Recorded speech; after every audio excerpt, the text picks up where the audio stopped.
I have killed men in 3 wars, and I have never once been afraid of a rifle. A rifle is a tool, and tools obey the hand that holds them, and the hand belongs to a man, and a man can be found and a man can be killed. That is what I believed when we marched into the skein at dusk, 240 of us in a column that filled the road from the lower wash to the first bend, and that is the last hour of my life in which I believed it. I will tell you about the night because I am old now, and because the men who were there are mostly gone, and because a thing should be said true at least once before the man who saw it goes into the ground. I was a rifleman then. I carried what I was given, and I went where I was pointed, and I did not ask the questions that get a conscript shot. I had been 3 years in the column under Major Ostrach, who had taken the lower provinces with us and lost fewer men than any officer I ever served, and who was, on the evening we entered the pass, the most certain man I have ever known. He was certain the way a stone is certain. He had never been given a reason not to be. The skein is a cut between 2 ridgelines, a stone funnel a little more than a kilometer long, narrow at the throat and narrower at the bend, with walls that go up gray and broken on both sides and a floor of old road and older rockfall. Water runs through it in the spring, and a thin spring feeds a pool at the halfway mark even in the dry months. We came to it at dusk because Ostrach wanted the pass behind us before full dark and the high ground beyond it before morning, and from there the whole valley of the Hask laid open like a hand. It was good country to take, and he meant to take it, and the skein was simply the door he had to walk through to get there. He had walked through 100 doors. He did not look up at the walls. None of us did. Men who have one do not look up. The first shot came when the point was 40 meters into the throat. I did not hear it as a shot. I heard it as a sound that did not belong, a flat, hard crack that came off the right-hand wall and went away up the cut, and by the time my mind had named it a rifle, the point man was already down. His name was Felk. He was a big, slow man from the river country who laughed too loud and ate too much, and was kind to the younger conscripts in a way that the veterans were not, and he went down in the road without a word, folded at the knees and dropped, and the man behind him stood over the body for 1 whole second looking at it as if it were a thing he had dropped and could pick back up, and then he understood and he ran. We went to the walls, all of us, 240 men, off the road and into whatever cover the rockfall gave, and we lay there in the failing light with our hearts going and our rifles up at a wall we could not see anything on. There was nothing to shoot at. There is never anything to shoot at with the good ones, but we did not know yet that she was one of the good ones. We thought we had walked into a nuisance, a frightened local with an old gun. A straggler from the units we had broken in the lower provinces, taking a coward shot from the high rocks and already running. Ostrach came up the column on foot, unhurried, his hands behind his back, and he looked at Felk in the road, and he looked at the wall, and he said, loud enough for the men around him to take heart from it, that it was one shooter and one shooter alone, that no force held this pass or we would be dead already, and that we would not lie in the rocks all night for a single rifle in the hills. A straggler, he said, a frightened straggler with a hunting gun. She is not worth a magazine. Push the pass. I remember the word she. I have wondered since whether someone had seen something, a shape on the wall in the last light, a length of hair, or whether it was only Ostrach's contempt reaching for the smallest word he had, the word that in his mouth meant beneath notice. Either way it was said, and it went down the column the way his words always went, and it became the truth we carried into the dark. A woman in the rocks, a frightened woman with a hunting rifle, not worth a magazine. Push the pass. We pushed the pass. I have thought about that hour more than any other hour of my life, about how easy it would have been, even then, to be right about something, to look up, to wonder why a frightened straggler had put her one shot through the point man's heart at 40 meters in failing light, and then gone silent, instead of spraying the column and running as a frightened person does. To wonder why she had chosen Felk, who walked first, and not Ostrach, who walked proud in the middle where an officer can be picked out by the way the men bend toward him. To wonder, in short, whether she was frightened at all. But we did not wonder. We were 240 and she was 1, and the arithmetic of that was so total in our minds that it left no room for the other arithmetic, the one she was already doing on the wall above us, the one that does not count men but counts the ground, the light, the water, the cold, the hours until dawn, and the exact rate at which a certain man's certainty can be made to come apart.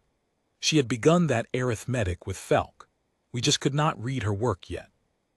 The light went out of the skein the way it goes out of a deep place, all at once and from the bottom up, the floor of the cut going to shadow while the tops of the walls still held a little gray. We moved in that half-dark, bent low, hugging the right-hand rockfall because the shot had come from the right, and a man's mind tells him to get under the gun that is shooting at him, which is exactly wrong, which she knew, because she was not on the right wall anymore. She had fired once from the right and moved. We were crowding under an empty rock. The second shot came from the left. It took a sergeant named Dravik in the throat as he rose to wave the column forward, and he went down clawing at himself. And the men near him threw themselves flat against the rockfall they had been hugging and found that it gave them nothing, because the gun was on the other wall now, and the rockfall they trusted was a shelf that held them up into the new line of fire like an offering. 3 more went down in the next 10 seconds, not because she fired fast but because we moved wrong, because we ran from the old gun into the new one. And by the time the column understood that both walls were death and threw itself down into the low road between them, she had stopped firing again. That was the thing that began very slowly to reach me, the stopping. A frightened person does not stop. A frightened person empties the gun and runs. She fired, and she moved, and she stopped, and the stopping was worse than the firing, because the stopping meant she was choosing, that each shot was a decision made in quiet and paid out when it would cost us most, that somewhere above us in the dark, there was a mind working the way Ostrek's mind worked, cold and unhurried and certain, except that it was working against us, and it was not going to be talked out of its certainty by a loud voice in the road. We lay in the low road in the dark, and we counted our dead by feel and by the sounds men make, and they came to 7, and we had not seen her once, and we had not fired a single shot at anything because there had been nothing to fire at. 7 men for nothing. And Ostrek came down the column again, lower now, bent like the rest of us, and his voice was still certain, but it had a thing under it I had not heard before, a thinness, the first thin place in the stone. "Hold," he said. "Hold and wait for light. One shooter cannot hold a pass against a column. When the sun is up we will find her and we will end this. She is one woman. She is one frightened woman. Hold." I held, we all held. And above us, somewhere on a wall we could not see, the one frightened woman who was not frightened and was not finished settled in to take our night away from us one piece at a time, and the first piece she took was the smallest and the cruelest. She took our light. We carried light the way all columns carry it. Hand torches, the few night optics the veterans had, the small fires the cooks would build at a halt for tea and warmth. In the lower provinces we had used them freely because we had owned the dark. Nothing in the dark could hurt us, so we lit it as we pleased. Ostrek, holding now and waiting for the dawn he was certain would save us, made the ordinary decision a careful officer makes. He had the men light no fires but keep their torches ready, and he posted the night optics, 3 of them, to the veterans on the watch, so that we would not be blind. She took the optics first. I did not understand it at the time. I understood it later, lying in the cold doing my own arithmetic. The way you understand a thing only after the man who could have explained it to you is dead. A night optic is a small green light against a man's eye. From the front in the dark to someone who knows what she is looking for, it is a faint glow, a firefly, a thing no bigger than a coin and no brighter, and most shooters in the world cannot do anything with it. She was not most shooters. The first watchman with an optic, a hard veteran named Cal who had been killing men since before I could lift a rifle, put the glass to his eye to sweep the left wall, and the shot took him through it, through the optic and the eye and into the back of his skull, and the green light went out and Cal went down without ever knowing what had found him. The second optic man learned from the first. He swept low and fast and did not hold the glass to his eye, ducked it up for half a second and down, up and down, and she let him do it 4 times, and on the 5th, when he had decided she could not hit a thing that showed for half a second in the dark, she took him too. The third man threw his optic into the rocks and would not touch it. I do not blame him. I would have done the same. We were blind now by our own hand. 3 optics gone and the men too afraid to use them. And that was her doing.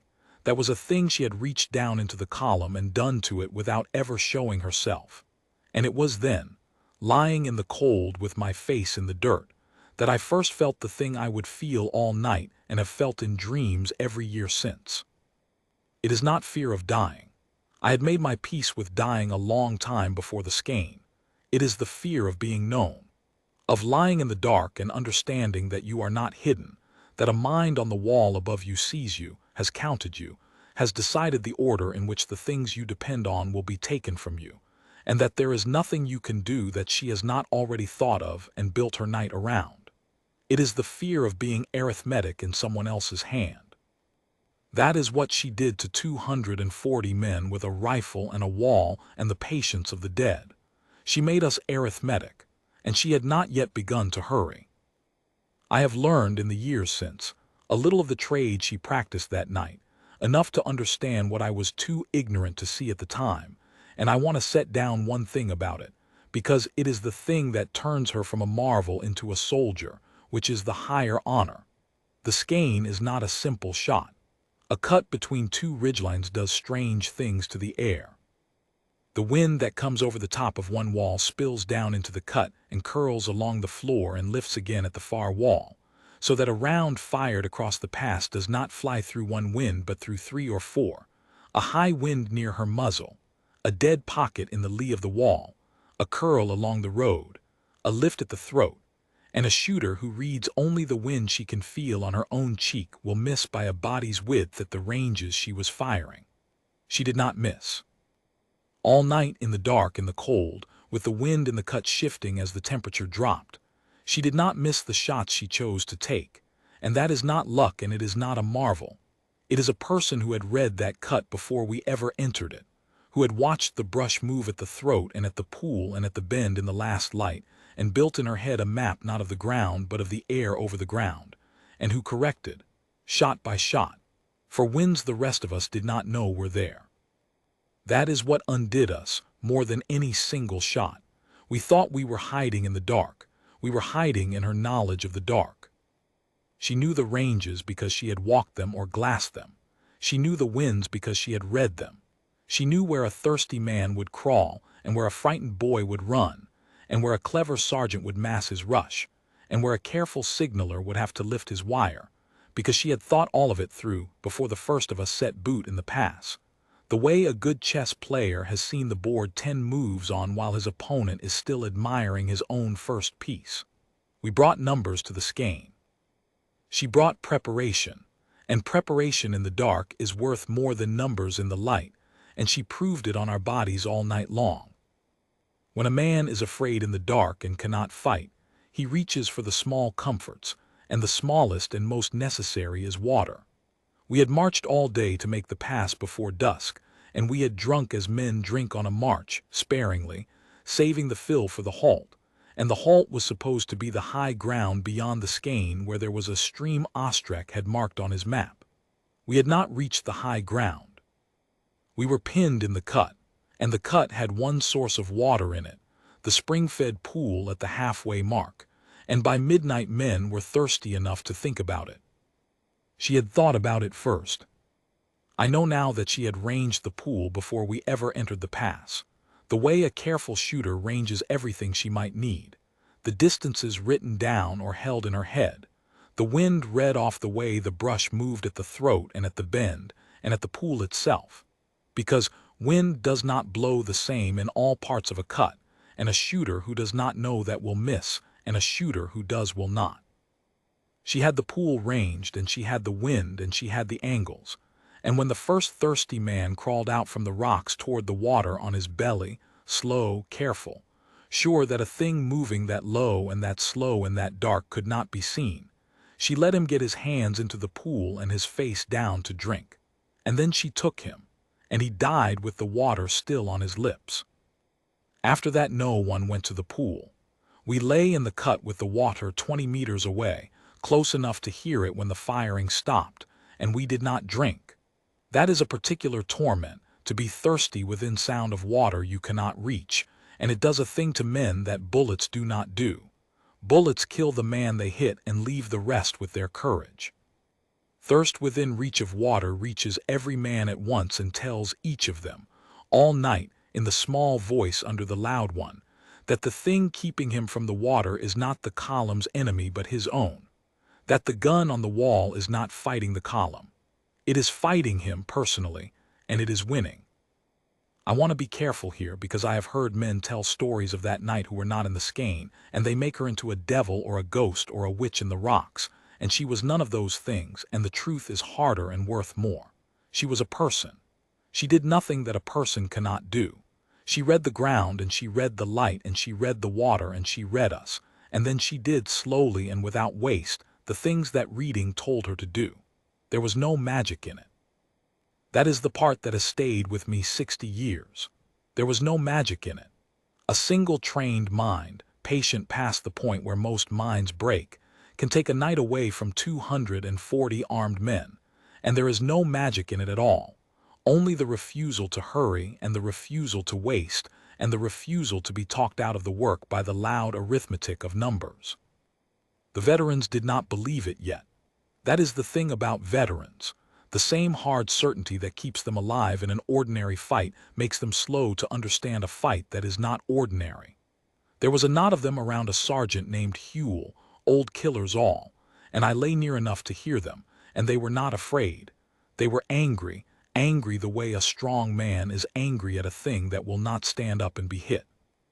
Huel said she was one lucky local with a good rifle and a high seat, and that luck runs out, and the others agreed. And they made a plan, the kind of plan strong, angry men make, which was to wait for the firing and then to rush the wall in a body, 20 men at once, on the theory that she could not take 20 men in the seconds it takes to cross the open, and that the survivors would get into the rocks under her and root her out. It was not a stupid plan. Against most shooters it would have worked. But it was built on the belief that she was firing at the column, at men in general, at whoever showed, and she was not. She had not fired a wasted round all night. And when Huel's 20 rose in the dark and ran for the wall, she did not fire at the 20. She fired once. She took Huel. She took the man whose plan it was, the man the other 19 were following, the center of the knot. And the moment he went down, the run came apart. Because a rush of strong men is not 20 men. It is one will shared among 20 bodies, and she had read which body held the will. The 19 broke and scattered and threw themselves back into the rocks, and not one of them had reached the wall. And not one of them had fired a shot that mattered, and Huel lay out in the open between the rocks and the wall where no one could reach him, and he was a long time dying, and we all heard it. That was the second thing that reached me after the stopping, the choosing. She did not kill the most men she could. She killed the exact man whose death did the most. Felk the point to halt the column. Dravik the sergeant rising to wave it on to make the halt a rout. The optic men to blind us. The man at the pool to thirst us. Huel to break the veteran's will and to teach the rest of us in the long hour of his dying what it cost to plan against her. Every shot was a sentence in an argument, and the argument was patient, and it was aimed not at our bodies but at the thing that made us a column instead of 240 frightened men in a hole, and that thing was beginning, under her hand, to come apart. Ostrek knew it. I will give him that. He was a proud man and a hard man, and at the end of the night he was a better man than I had thought, but in the deep of it he was still certain, and his certainty had found a new shape. If she was so few, he reasoned, if she was truly one, then she could be outlasted. A single shooter has a finite quantity of ammunition. A single shooter must sleep, must rest the eyes, must answer the body's needs. A single shooter on a wall in the cold gets cold too. Wait, he told the column, passing the word down low from man to man in the dark. Wait. She cannot do this all night. No one can do this all night. When she tires, when she runs low, we move. He was right that no one can do this all night. He was wrong about who would tire first. She let the column rest, a little in the deepest part of the night, and I have wondered whether that was mercy or arithmetic, and I have decided it was both, because the best of them, I have come to believe, do not separate the two. She stopped firing for a long stretch, an hour more, and in that hour the cold came down into the cut hard and total the way it does in the high country, and we had no fires because fires draw the gun, and we had marched light because we were going to be on the high ground by now with our packs, and we were not on the high ground. We were in a stone trench in the cold with no fires and no water, and 7, then 12, then I did not know how many dead. And the cold did to us what she would have had to spend rounds to do. She let the cold work for her. She rested her eyes and let the mountain take its cut of us for free, and I have wondered in the years since what it cost her to do it, because the cold that was killing us was killing her too, higher and more exposed, with no hole to crawl into and no friend to share the watch, and she could not stamp her feet or rub her hands or do any of the small things a cold man does to stay alive, because any motion on the wall would have given her away, and so she lay still in a cold worse than ours. Hour on hour, and did not move, and did not waver, and waited, and that stillness was itself a discipline I cannot imagine having, the discipline to outsuffer the very men you are unmaking, to be colder and lonelier and more tired than any of them, and to let none of it reach your hands. That, more than any shot, was when I understood that we were not fighting a frightened straggler. We were fighting a professional, and the profession was patience, and we did not have anyone who knew it half so well. There was a man among us who came closest to knowing it, and I want to tell about him, because his failure taught me more than another man's success could have.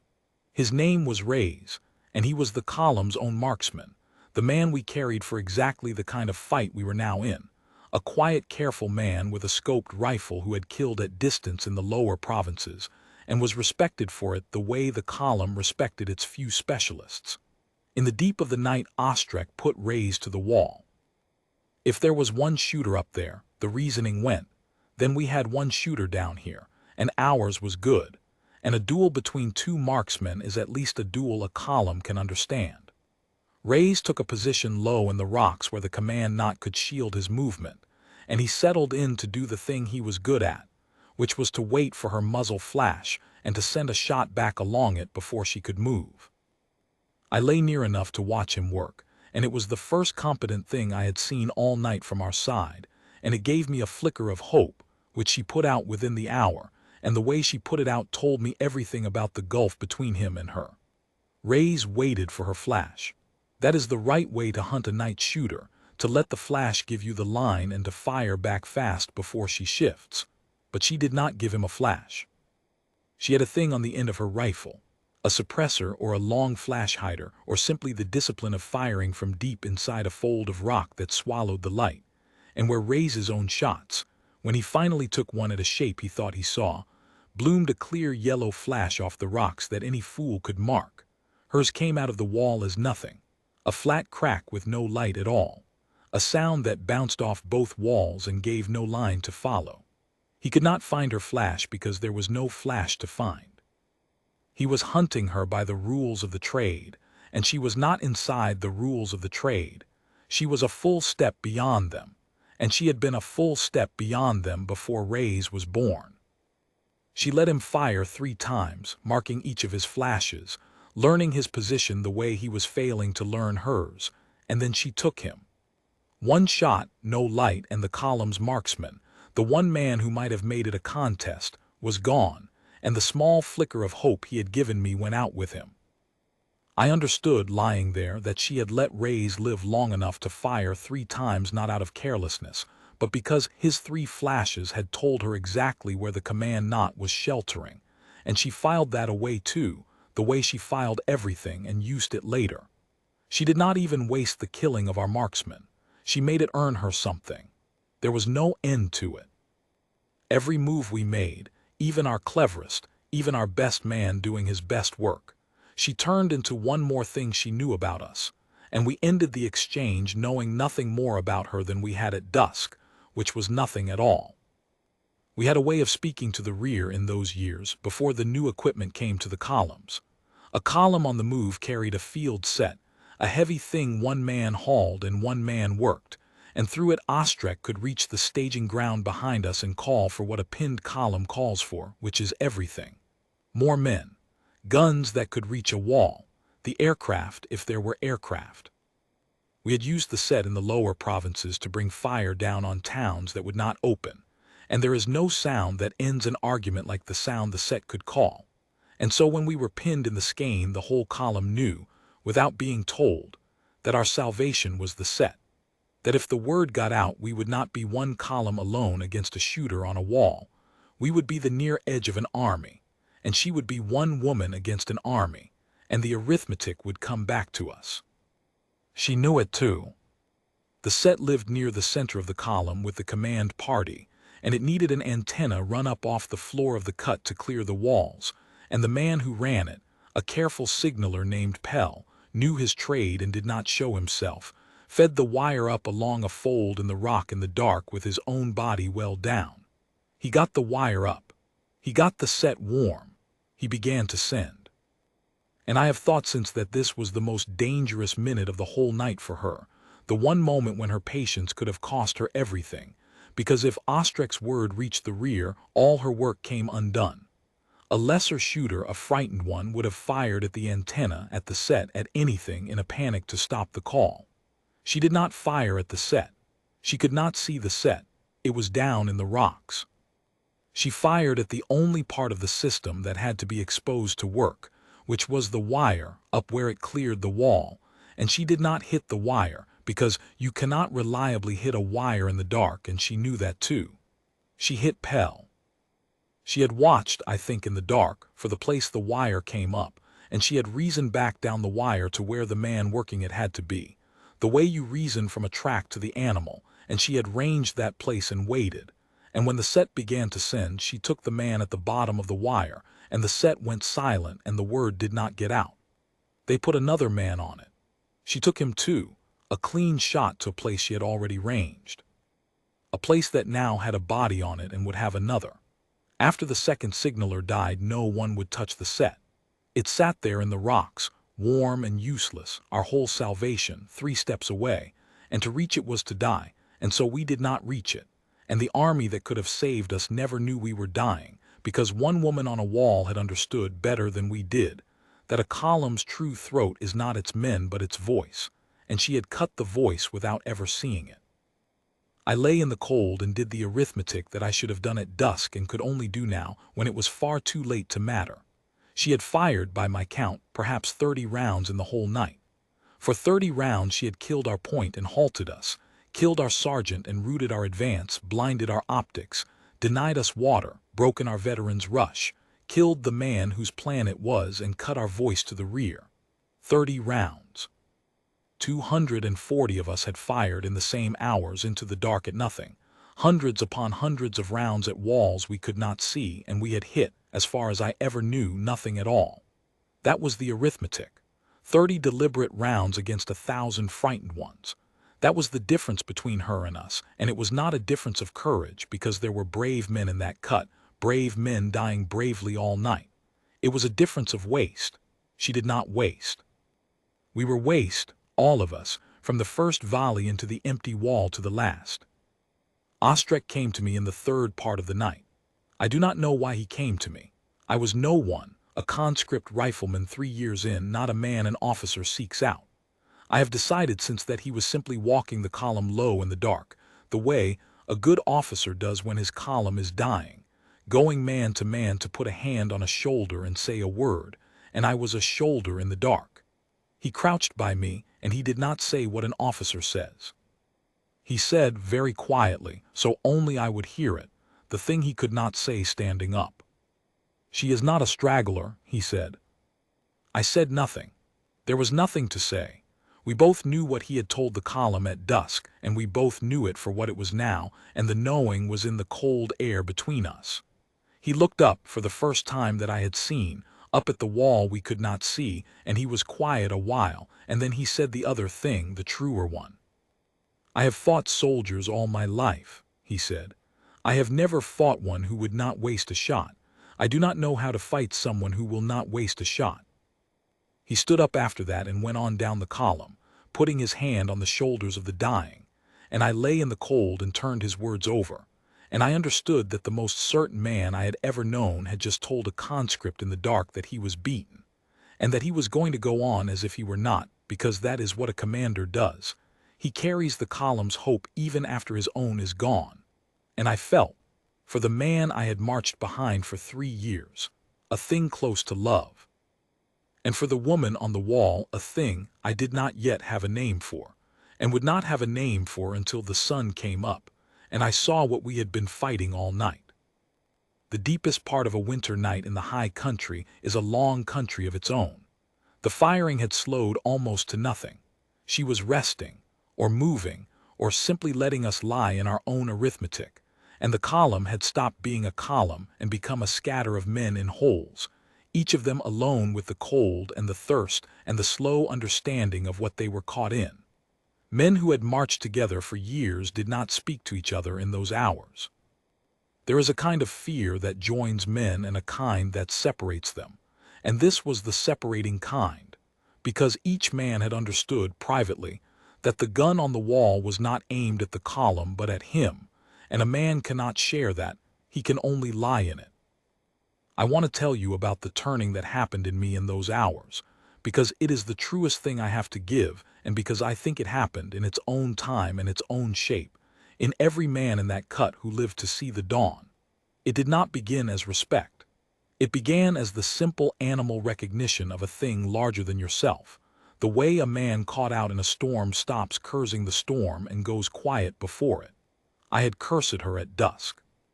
By the deep of the night I had stopped cursing her, the way you stop cursing the cold, because cursing a thing that total is a child's noise and a man feels the foolishness of it even alone in the dark. She was not a thing to be cursed. She was a fact like the mountain, and you do not curse the mountain. A man wastes his last warmth cursing the cold. He keeps it, if he is wise, for living. I had no warmth to waste, and so I stopped, and in the stopping I had room at last to see her plainly. And then slowly, under the fact of her, I began to feel the person in it, and that was worse and better both. Because the mountain does not choose. The cold does not spare. But she chose all night, and the choosing meant there was a mind up there making decisions a person makes. And once I understood that, I could not stop my own mind from doing the thing minds do, which is to imagine its way into another. I lay in the cold and I thought about her on the wall.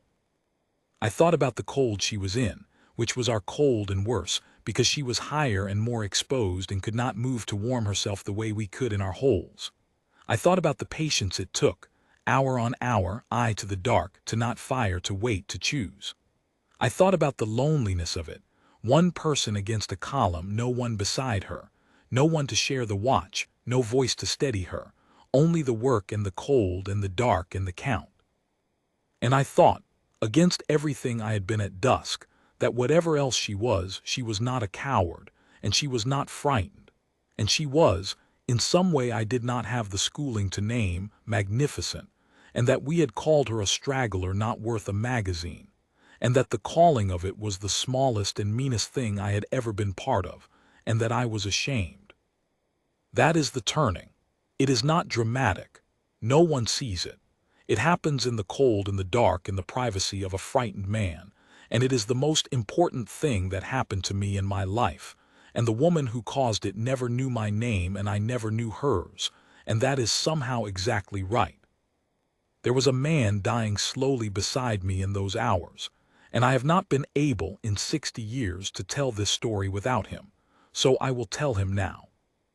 His name was Adric, and he had taken one of her early rounds through the side, not a clean kill, a wound that let a man live a long time in the cold growing colder, and he had crawled into the rocks near me and could not crawl further, and there was nothing to be done for him because to stand and carry him was to die, and there was no aid post and no water and no warmth. There was only the cold and the dark and the slow leaving. I held his hand. I do not know why. We were not close. He was a man I knew by face and not much more. But a man dying in the dark reaches for a hand, and mine was the nearest, and I gave it to him. And we lay there through the deep of the night, and he talked low the way the dying talk, about the river country and a woman and a field he had meant to plant. And I said yes to all of it. Yes, you will plant it, knowing he would not, because that is the lie you tell, and it is not really a lie. It is a kindness wearing the shape of a lie. And somewhere in his talking he asked me, in a clear moment, who was doing this to us, and I told him the truth, that it was one soldier on the wall, one alone, and he was quiet a while, and then he said a thing I have carried ever since. He said that if it was only one, then she must be very tired, holding all of us alone, and that he hoped she had someone to go home to after. A dying man killed by her hand hoped that the woman who had killed him had someone to go home to. I have thought about that more than almost anything in my life. He did not hate her. At the end, with her round in his side and his blood going out into the cold rock, he did not hate her. He pitied her loneliness on the wall and wished her a home. He died near dawn, quiet, his hand going slack in mine, and I closed his eyes and I lay there in the gray with his cooling hand still in mine, and I understood that he had reached, dying, a place it took me 60 years to reach, which is that you can be killed by someone and still see that they are a person, still wish them well, still grant them their humanity even as they take your life, and that to do so is not weakness. It is the last and highest freedom a man has. The freedom to refuse hatred, even when hatred would be earned. She had taught it to Adric with a rifle, and Adric taught it to me with his dying breath, and the two lessons were the same lesson, and I have spent the rest of my life trying to be equal to it. Near the fourth part of the night, a young conscript broke. He was a boy, truly a boy, younger than I had been when they took me, and he had been near me all night making the small sounds a boy makes when he is trying not to make them. And somewhere in the deep cold he could not hold it any more, and he rose up out of the rocks and he ran, not at the wall, just away, back down the cut toward the throat, toward the open country behind us, the way a frightened animal runs for the way it came in. He ran upright in the dark down the center of the road, a clear shape, the clearest target the column had offered all night, a panicked boy who could not have hurt her if he had tried, and she had him cold, dead to rights, an easy shot, the easiest of the whole night. She did not take him. I lay in the rocks and I watched the boy run the length of the cut, and I waited for the shot the way you wait for a thing you cannot stop, and the shot did not come, and the boy reached the throat and went through it and was gone, out into the country behind us, alive. She let him go. She let him go, and I understood, lying there, exactly why, and the understanding finished the work the whole night had begun. She let him go because he had stopped being part of the column. He had thrown down the thing that made him a soldier, and he was only a frightened boy running home, and she was not killing boys. She was breaking a column. Every shot she had fired all night had been aimed at the column's ability to advance, to fight, to call for help, to be a column. The point, the sergeant, the optics, the water, the veteran's will, the voice to the rear. She had never once fired at a man who was not, in that moment, part of the machine she was unmaking. And the boy running home was not part of the machine. So she let him run. She was not a killer in the rocks. She was a surgeon, and she cut only what had to be cut, and she left the rest, and there is a name for that, for the refusal to spend a life you do not need to spend, and the name is not weakness. The name is discipline, and under the discipline, the thing the discipline serves and protects is mercy. I had been taught my whole life that mercy and lethality were opposites. On a cold wall above the skein, one woman taught me they were the same thing seen from two sides, and she taught it to me with a shot she did not fire. After the boy, others slipped away in the dark, ones and twos, men who took the boy's survival as permission, and she let them all go. She was not counting kills. She had never been counting kills. She was counting the column down to the number that could no longer take the high ground, and every man who threw down his part of the machine and crept away was one more subtraction she did not have to pay for in rounds. By the gray before dawn the 240 had become, I would guess, 160 who still held their place and their weapons, and the rest were dead in the cut or fled down it. And the 160 who remained were no longer an army that could take a valley. They were a knot of cold, exhausted men in a stone trench out of water, low on the will to move, their veterans dead, their voice cut, their commander reduced to walking the line with his hand on shoulders, and above them, rested now, unhurried, was the patient mind that had done all of it, waiting for the light to finish what the dark had begun. Ostrek made his count in the gray. A commander always knows his numbers even when he wishes he did not, and he went among the rocks in the last of the dark gathering them, who held and who was gone, how much water, how many rounds, how many hours of dark remained to hide a move and how few. I was near the command knot when the under-officers brought him the count, and I heard it, and it was a death sentence read in a flat voice. The water was gone. What little each man carried he had drunk in the night, and the pool was a killing ground. The rounds were many, but they were the wrong rounds, rifle rounds for a fight against a man we could reach, useless against a shooter on a wall we could not. The heavy gun that might have reached the wall had been on a mule that bolted in the first minutes and gone over the side into the wash with the gun, and no one could get to it. The set was warm and useless in the rocks with 2 dead men on it. A third of the column was dead or fled. The veterans, the men who held a column together with their hardness, were the ones she had killed first and most, because she had read that too, that a column is held up not by its numbers but by its few hard men, and she had spent her shots on the few hard men and let the soft many break themselves on the cold. And the high ground beyond the pass, the whole reason we had come, was as far from us in the gray dawn as the moon. Ostrek listened to all of it without a word, and then he did the last certain thing of his life, and it was not a foolish thing.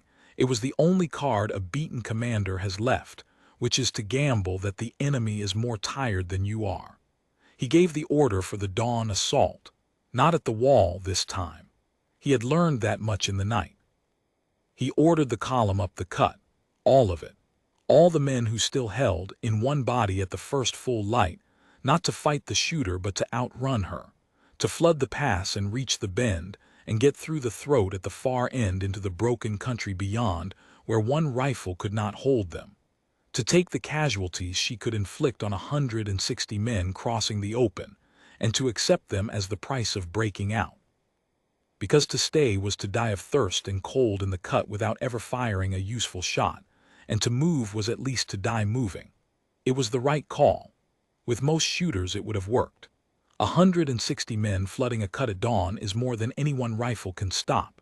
She would kill some and the rest would get through, and Ostrek had decided that some was better than all, and he was right, and he gave the order, and at the first gray full light the column rose up out of the rocks and ran. I ran with them. I will not pretend I was braver or wiser than the men around me. I rose when they rose and I ran when they ran, up the cut toward the bend, my chest burning, my legs gone strange under me from the cold and the night, 200 boots on the old road and the breath of 160 men loud in the narrow place, and I waited as I ran for the gun.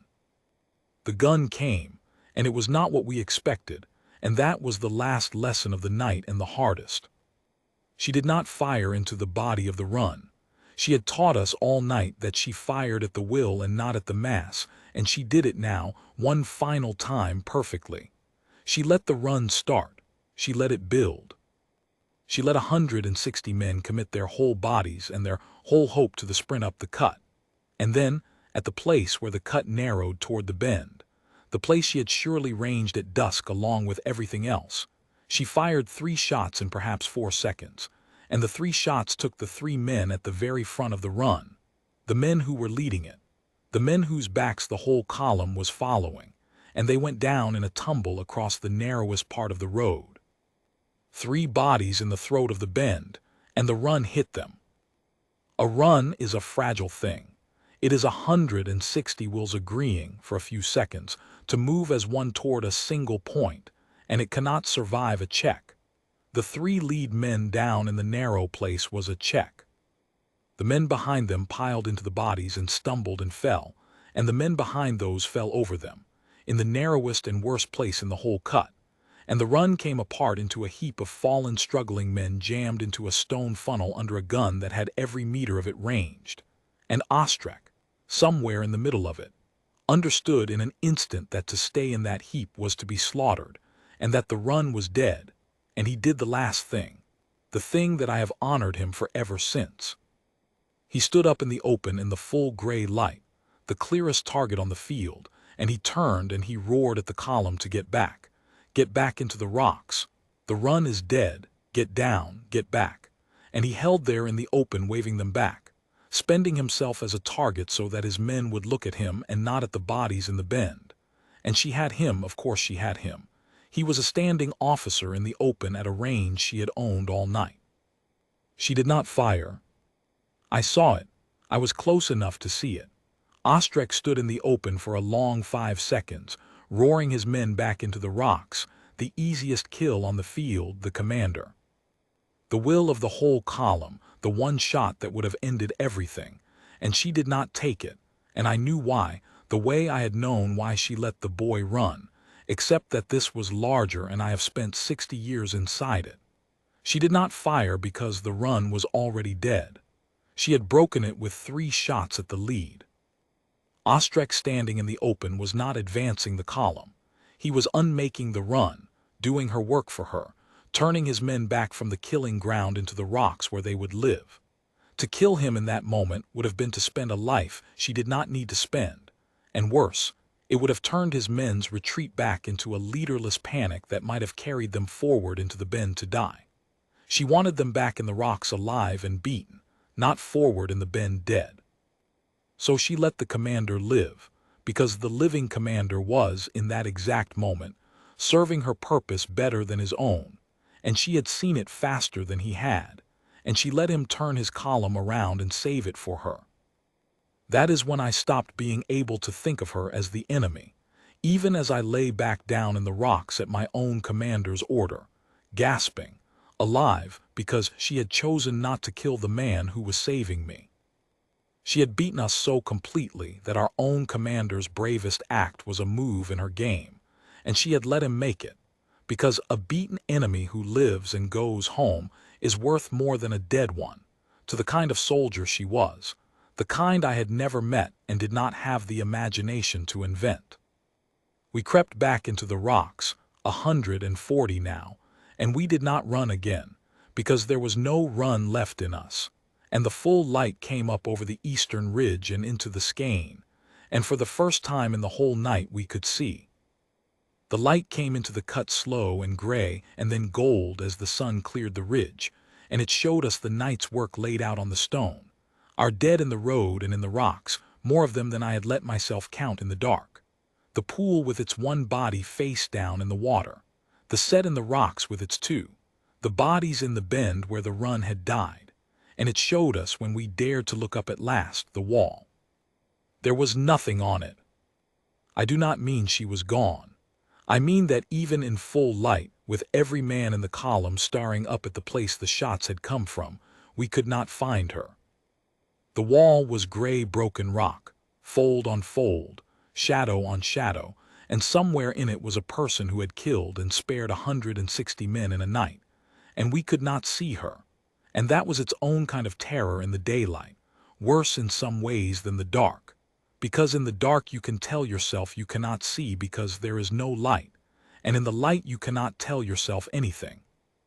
You can only understand that she was better at being unseen than 140 pairs of eyes were at seeing, and that she had been there that close, all night, watching every one of us, and not one of us had ever once laid eyes on her. We looked for her the way you look for a thing you are afraid to find, and we did not find her, and the not finding was the final proof, after a whole night of proofs, that we had never been in her league, not for a moment, not from the first shot. Ostrek looked up at the wall a long time. Then he did the thing that I have carried for 60 years as the truest measure of what a man is, which is that he changed his mind in front of his men, out loud, when it cost him everything to do it. He had told the column at dusk that she was a frightened straggler not worth a magazine. He stood up now in the gold light, in full view of the wall, no longer hiding, because there was no point in hiding from someone who had chosen all night not to kill the men she could have killed. And he spoke to the column loud enough for every man to hear, and loud enough, I understood, for her to hear, up on her wall, because he was not really speaking to us anymore. I called her a straggler, he said.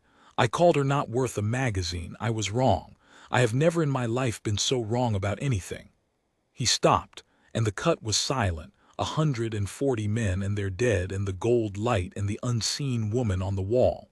We came to take the high ground. We are not going to take the high ground.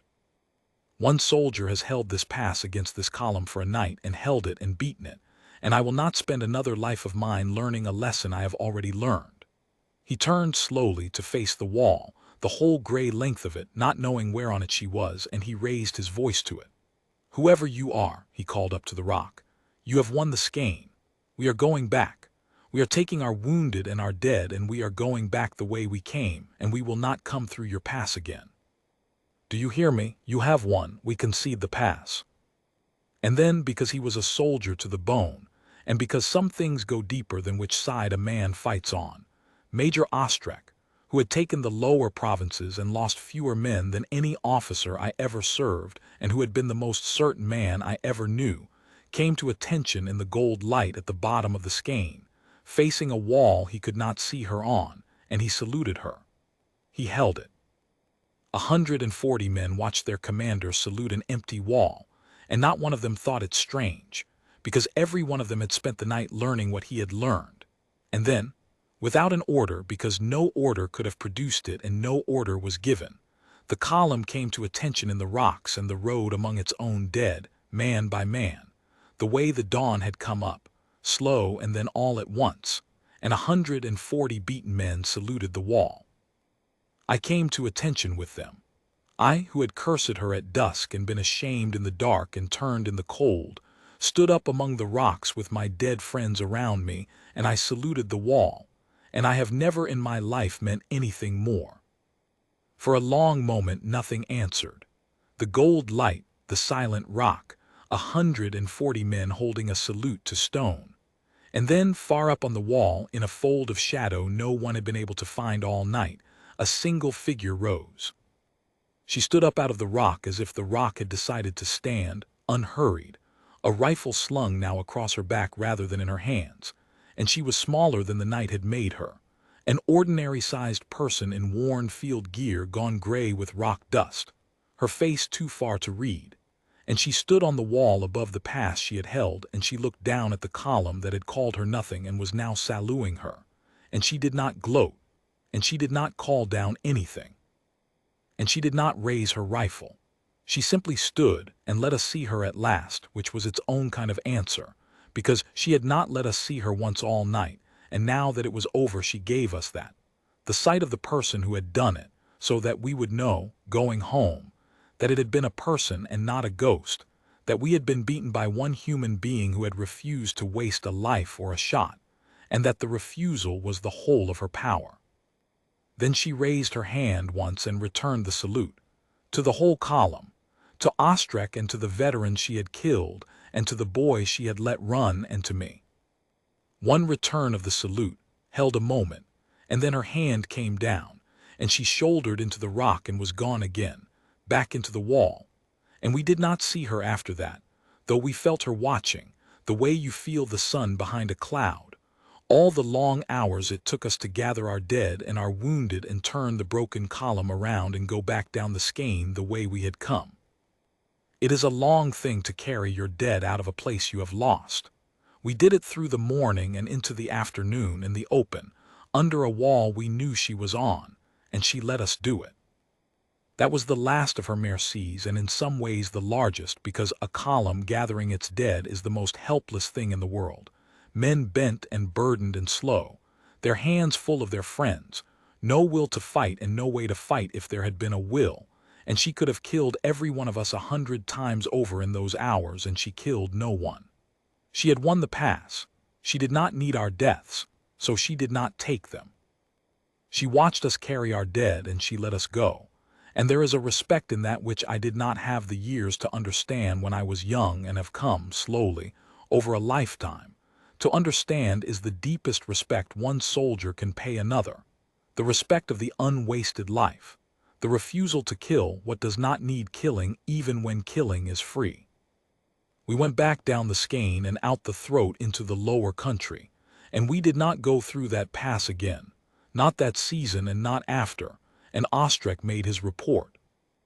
And I do not know what he wrote in it, but I know what he said to the men low at the first halt, when the cut was behind us. He said that we had met a soldier in the skein, and that he wanted no man in the column ever to speak of her as a straggler or a local or a lucky shot, that any man who did would answer to him, that she had beaten us fairly and completely, and that the only honorable thing left to us was to say so. And the men, who at dusk would have laughed at such an order, took it without a word, because every one of them had stood in the rocks and saluted the wall and meant it. I served 4 more years after the skein, and I saw other fights and other deaths, and I came home at last to the river country and grew old, and I have told this story only a handful of times, because it is not the kind of story the men around me wanted to hear, a story of a night their side lost to one soldier of the other. But I am telling it now in full because I am near the end, and because I have come to believe that it is the most important thing I know, more important than the battles we won, and I want it set down true before I go.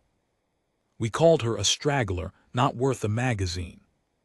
We were 240 and certain, and she was one and unseen, and we marched into her pass at dusk with our contempt going before us like a torch, and by dawn she had taken from us, one careful piece at a time, our point and our advance and our sight and our water and our voice and our veterans and our run and our certainty and our high ground and our whole reason for being there. And she had done it with perhaps 40 rounds in a night. And she had done it without hurry and without waste, and without ever once killing a man she did not need to kill. And at the end she stood up out of the rock and let us see that she was only a person, an ordinary-sized person in dusty gear, so that we would have to live the rest of our lives knowing that we had been beaten not by a ghost or a witch or a devil in the rocks, but by one disciplined human being whom we had refused, at the cost of everything, to take seriously. I have thought a great deal in my old age about why she has stayed with me when so much else has gone, and I have decided it is this. Every other enemy I ever fought I could despise, because despising the enemy is the easiest thing a soldier learns and the first. She made that impossible. She made it impossible the way only the very best can, by being so much better than us and so much more disciplined, and so much more merciful inside her discipline, that despising her would have been despising myself, and a man cannot keep that up. She did not ask for our respect. She compelled it, the way the mountain compels it, by simply being undeniable, and then, having compelled it, she gave us back our lives, which we had not earned and did not deserve, and let us carry them home. I do not know her name. I never learned it. The men who came after, who heard the story second-hand and made the legends, gave her names, a dozen of them, fierce names for a fierce ghost, and none of them were right, because she was not a ghost and she was not fierce, she was patient, which is a harder and rarer thing, and the names missed her entirely. I heard once, years later, from a man who claimed to know, that her own people called her by a sign, a word that meant a small gray fox that hunts the cold ground alone and is never seen and wants nothing it does not need. I do not know if it is true. I hope it is true. It is the only name I ever heard that fit her, the only one that held the patience and the loneliness and the mercy and the unwasted, unhurried, undeniable lethality of the soldier, who held the skein against us and beat us and let us live. We were the ones hunting at dusk, 240 of us marching into her pass to take her valley, certain past the possibility of doubt that the night belonged to us.